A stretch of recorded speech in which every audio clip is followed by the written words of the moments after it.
dagi so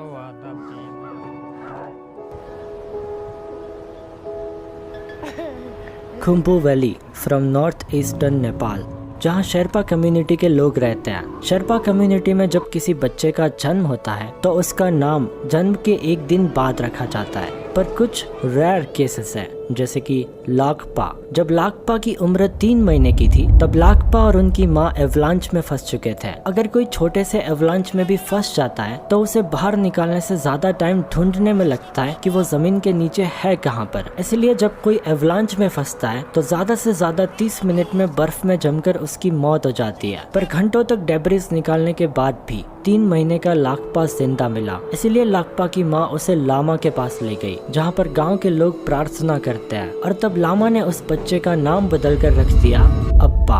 अप्पा मतलब loved by all. अप्पा शेरपा, जो आज दुनिया के सबसे स्किलफुल माउंटेनियर एंड एथलीट में गिने जाते हैं। पूरी दुनिया में एकमात्र इंसान जिसने 21 बार माउंट एवरेस्ट को समिट किया है।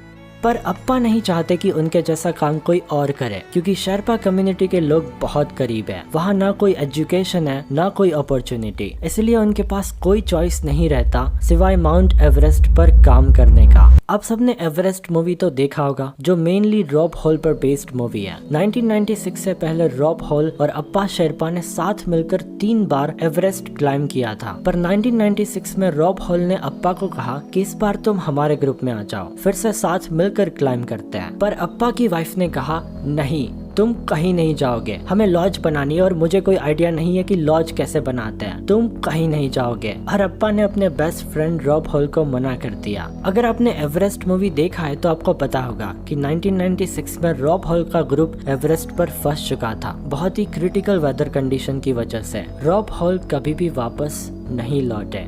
अप्पा शेरपा कहते कि उस दिन मुझे अपनी वाइफ ने बचा लिया, अदरवाइज शायद आज मैं भी जिंदा ना होता। हर साल अराउंड 800 लोग माउंट एवरेस्ट चढ़ने आते हैं, और इन 800 लोग में से 70% लोगों को कोई भी एक्सपीरियंस नहीं होता क्लाइंबिंग का। पर फिर भी ये सारे लोग माउंट एवरेस्ट को समिट करेंगे और जिंदा घर वापस लौटेंगे, even though mount Everest world के टफेस्ट माउंटेन में गिना जाता है। और ऐसा क्यों?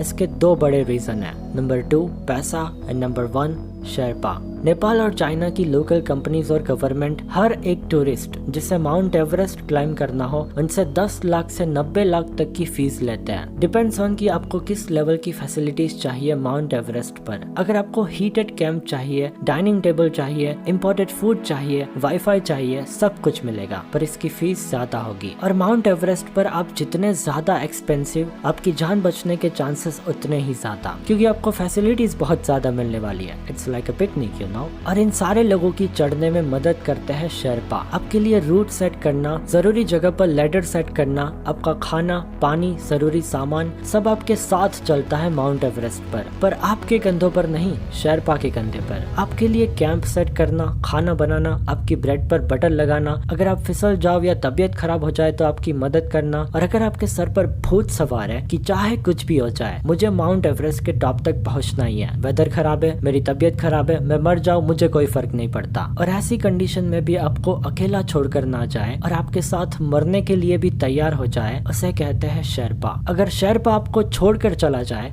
तो आपके जिंदा लौटने के चांसेस हो जाते हैं अप्रोक्सीमेटली 0%, क्योंकि माउंट एवरेस्ट पर कैंप 3 के बाद लोगों को ऑक्सीजन टैंक पर डिपेंडेंट रहना पड़ता है। एक एवरेज इंसान को 8 से 12 एक्स्ट्रा ऑक्सीजन टैंक की जरूरत पड़ती है जिंदा रहने के लिए, और ये सारे लोग सिर्फ एक ऑक्सीजन टैंक अपने कंधे पर लेकर चढ़ते हैं। बाकी के एक्स्ट्रा 7 से 8 ऑक्सीजन टैंक उनके शेरपा अपने कंधे पर लेकर चढ़ते हैं, और इन्हीं सब वजह से शेरपास की डेथ रेट बहुत ज्यादा है। यह है 60 year old Pakistani climber Abdul Jabbar भाती, जिसने क्लेम किया था कि मुझे बहुत हाई लेवल एक्सपीरियंस है क्लाइंबिंग का। पर कुछ सीनियर शेरपास ने क्लाइंबर को गाइड करने से मना कर दिया, क्योंकि अब्दुल की स्पीड स्टार्टिंग से ही बहुत स्लो थी, और ये कोई एक्सपीरियंस क्लाइंबर की साइन नहीं है, ये शेरपा को पता चल गया था। पर शेरपा नेम्ड सांगे के पास कोई भी चॉइस नहीं थी, क्योंकि जिस एक्सपीडिशन कंपनी ने शेरपा को हायर किया था, उनके मैनेजर ने कहा कि तुम्हें जाना पड़ेगा अब्दुल जब्बार भाती के साथ।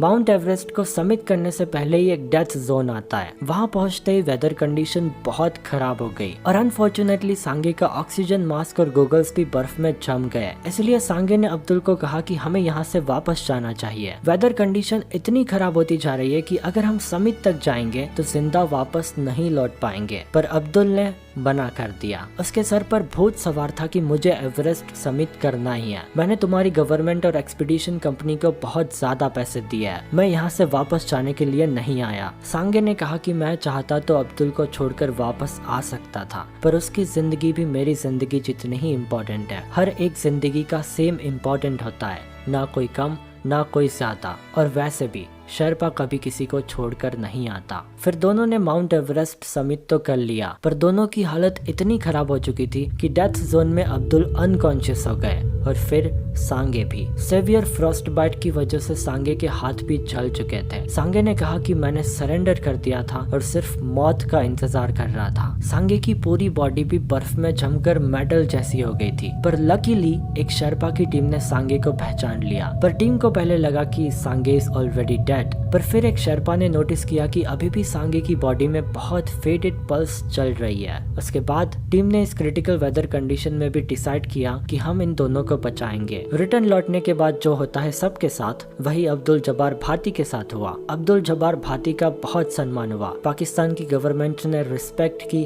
काफी अवार्ड्स भी मिले। Newspaper, magazine, hundreds of internet blogs में हेडलाइन छपी कि 60 year old Pakistani climber Abdul Jabbar भाती ने माउंट एवरेस्ट को कनकर कर दिया।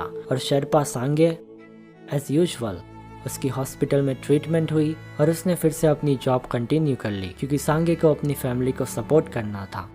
ऐसे क्लाइंबर्स की कमी नहीं है पाकिस्तान में, इंडिया में और पूरी दुनिया में। पैसे को, अपने मोटिवेशन को, एडवेंचर को किसी की जिंदगी से आगे रखते हैं। अपने गोल को पूरा करने के लिए किसी की जान की भी परवाह ना करना, इसे अचीवमेंट कहते हैं क्या? सांगे की जान पहली बार तो बच गई, पर दूसरी बार सांगे फिर से डेथ जोन में वेदर कंडीशन खराब होने की वजह से और सीवियर फ्रॉस्ट बाइट की वजह से सांगे के हाथ जल गए और इस बार सांगे के हाथ काटने पड़े। सांगे ने अपने हाथ भी खो दिए और शेरपा की जॉब भी।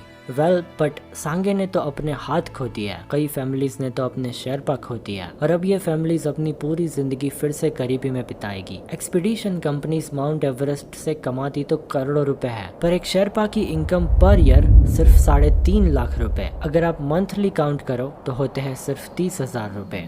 आपने शायद इस इंसान की फोटो पहले कहीं देखी होगी, तेंजिंग नोर्गे, जिसने 1953 में सबसे पहली बार माउंट एवरेस्ट को समिट किया था एडमंड हिलरी के साथ। तेंजिंग नोर्गे भी एक शेरपा है और तेंजिंग को एवरेस्ट से लौटने के बाद बहुत सम्मान मिला, पैसे मिले और काफी अपॉर्चुनिटीज भी मिली, क्योंकि उन्होंने सबसे पहली बार माउंट एवरेस्ट को समिट किया था। और उसके बाद तेंजिंग ने अपनी फैमिली के लिए और शेरपा कम्युनिटी के लोगों के लिए बहुत अच्छे काम भी किए। पर इस इंसान की फोटो शायद आपने पहले कहीं नहीं देखी होगी। ये है Norbu Tenzing Norgay, son of Tenzing Norgay. Norbu Tenzing San Francisco में रहते हैं। करंट सिचुएशन को देखकर नोर्बू तेंजिंग ने एक इंटरव्यू में कहा कि अगर आज मेरे डैड जिंदा होते तो शायद वो माउंट एवरेस्ट और अपनी अचीवमेंट को रिकॉग्नाइज नहीं करते। शायद आज उन्हें अफसोस होता कि काश मैंने सबसे पहले माउंट एवरेस्ट क्लाइंब नहीं किया होता तो अच्छा होता। इंग्लिश में हम कहते हैं माउंट एवरेस्ट, नेपालीज कहते हैं सगरमाथा और शेरपास कहते हैं चमोलोंगमा, मतलब mother of goddess. Sherpa Himalayas को अपनी देवती मानते हैं और माउंट एवरेस्ट को मदर ऑफ गॉडेस।